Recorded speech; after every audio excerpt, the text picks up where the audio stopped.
Greetings! In today's video, I will be showing you how to make leaderboard stats or GUIs. Sorry, not GUIs. Actually, not leaderboard stats either. Usually what you'll see is leaderboard stats up here, or when you're playing the game, you see the leaderboard, and you have a certain set amount of stats up here that you can set with a script. But it can be very useful to not have that show up in the leaderboard. So I'm going to show you how to do that today. So first, in the ServerScriptService right here, we're going to want to add a, I want to say it's just a regular script in. And what we're going to want to do is delete hello world here and do local DS for DataStore equals game GetService.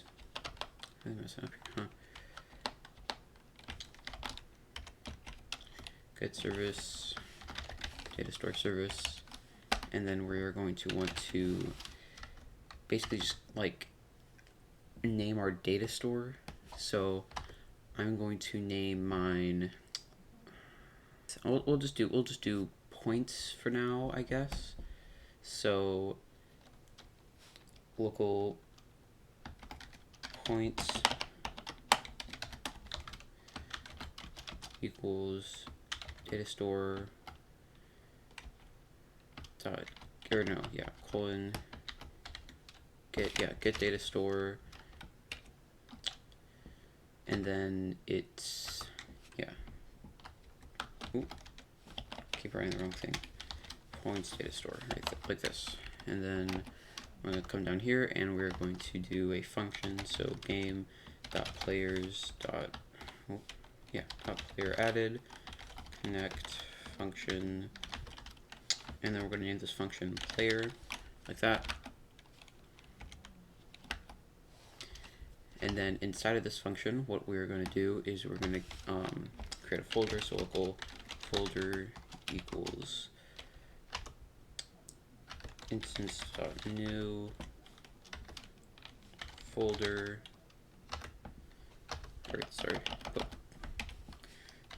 folder inside of player, like that.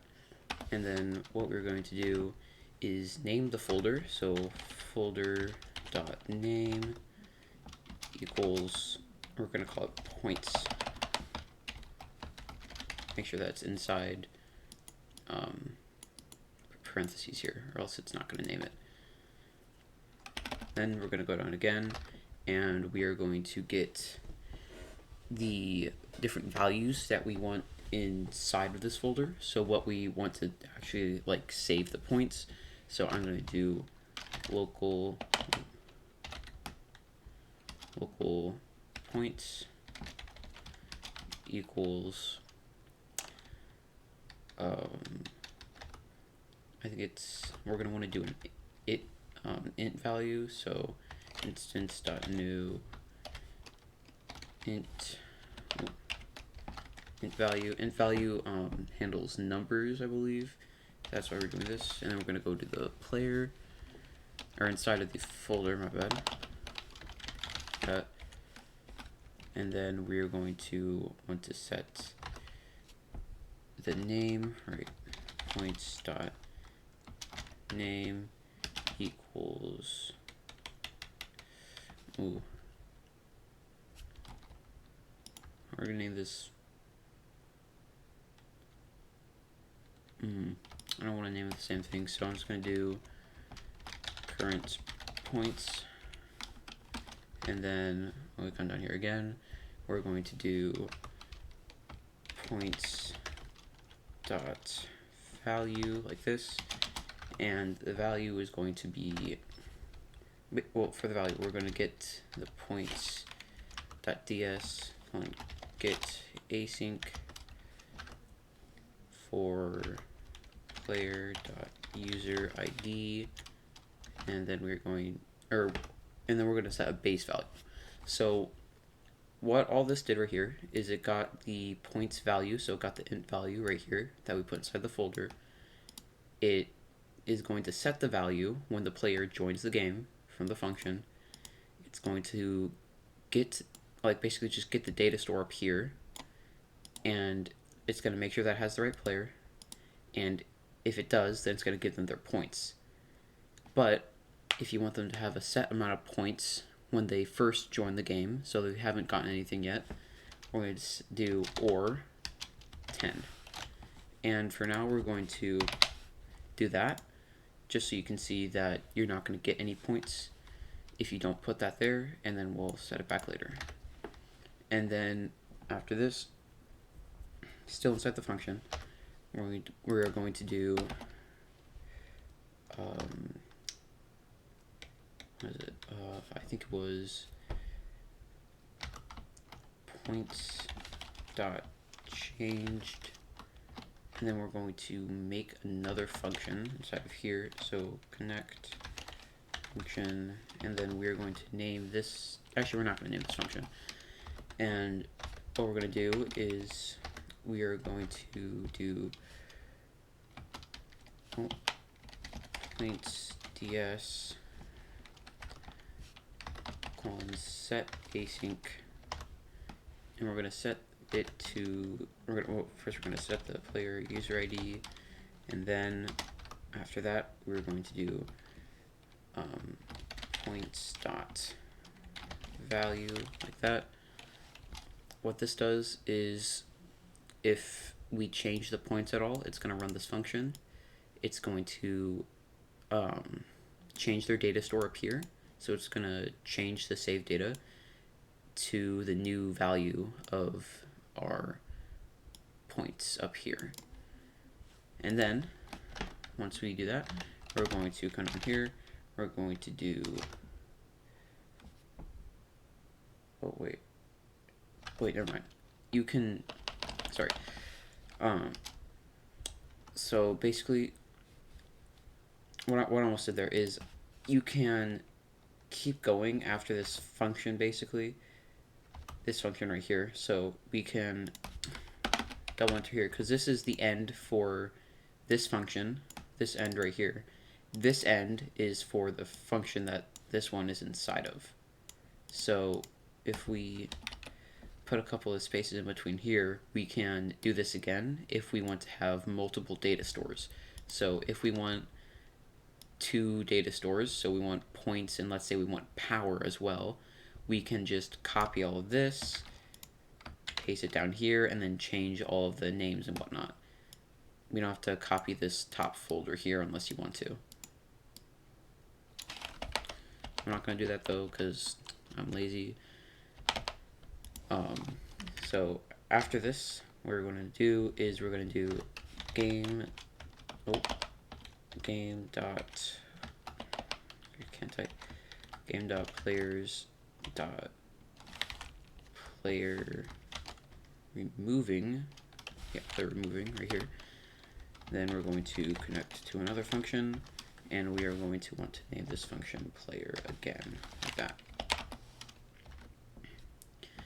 Now we've done this, we are going to put a little gap here, and we're going to do points DataSave,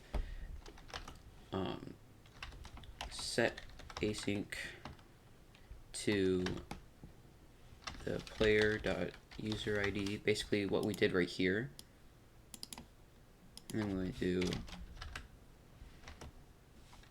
player.points dot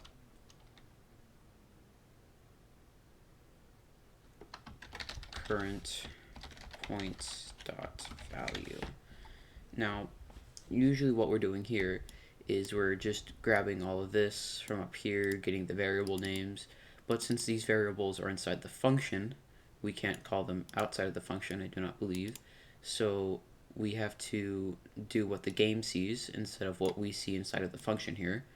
So as soon as the game, or as soon as Roblox processes all of this stuff up here, any of these variables that say local right behind it, it's going to forget them because they're local to the function right here. Now these variables are local to the entire script because they are not bound inside of a function like here.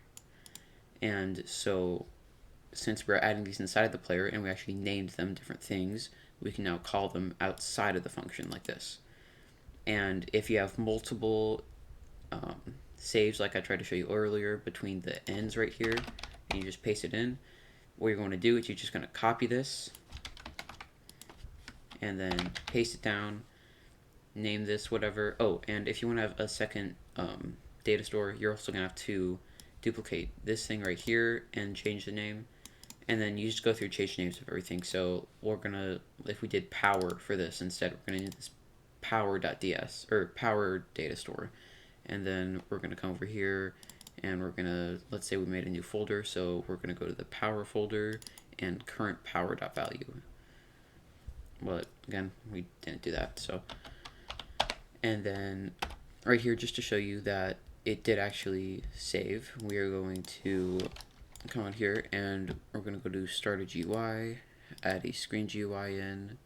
Inside of this UI, we're going to add a frame inside this. Actually, we don't need a frame, I don't think. We just need a text label like this. I'm going to move this here. I know it's not symmetrical, I don't really care. Scale the text, and we are just going to put this at 0 for now. And inside of here, we're going to add a local script. And inside this local script, what we're going to do is we are going to do while wait do. So this is just a quick way to do a like infinitely looping function kind of. So while wait, basically, and since we didn't put a number in here, it just goes as fast as it can. So it just runs whatever is inside of this while do loop to the end here. It just keeps running as fast as it can. So while wait, what we're going to do is script.Parent.Text equals whatever it is here, which is 0, but we're going to make it the to string, and then we're going to do game.Players.localPlayer.points, right? Yeah, .Points.CurrentPoints.Value. What this does is this toString thing right here. This looks kind of confusing, but what this says is it gets the script's parent, which is the text label here. It grabs the text, which is currently 0. We're just going to make that nothing for now, because that's what it says right here. And then what this does is inside the text, it just puts whatever is here. So it gets the value of the current points that we have, and it sets it as a text. So if we go into the game right now, assuming this should work, if I have it messed up somehow, it should just say 0, I believe. Our thing is set to 0, so if there's a cut there, it wouldn't load for a while. So now that we know that it actually shows the value, we're going to come back up to ServerScriptService real quick, and this thing where it says or 10 right here. So Points.Value, it's the Points data store. It gets the async, which is just basically just grabbing the data store, like right here, and it makes sure it's the right user, blah blah blah, sets it to them. And if they haven't played the game before, or they don't have any points, and the data store has never really been updated before, then it's just going to set the value to 10. So it's just going to make it like a base value. Whenever you join the game, you automatically have 10 points.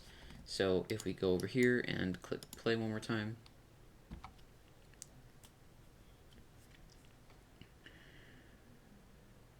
yep, it shows right here that we have 10 points. And yeah, there you go. that is how you're going to make a data store that does not show up on a leaderboard or anything else except for a text or something if you wanted to. Thanks for watching. Please like and subscribe. Peace.